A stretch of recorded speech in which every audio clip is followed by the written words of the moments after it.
Welcome to Not Milk Never Milk. Subscribe if you're lactose intolerant. You start by preparing a legal audio file and confirming your creator access.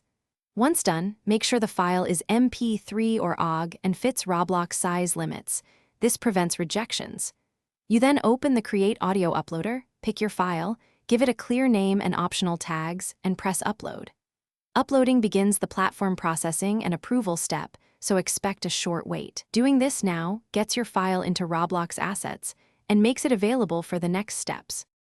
Once the upload is approved, you retrieve the asset ID from the audio item's details or URL.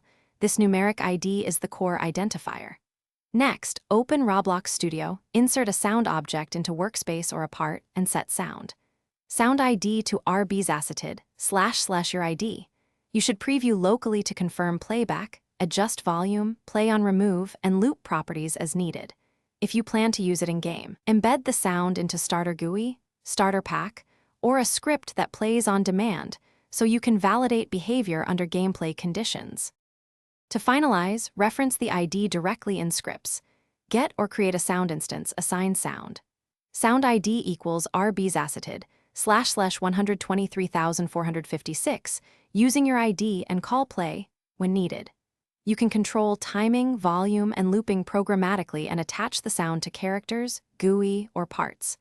When publishing, make sure the asset remains public and included in the game's asset list. Troubleshooting tip. If it fails to play, verify the asset was approved, confirm you copied the exact numeric ID, and ensure the file format and size complied with Roblox requirements.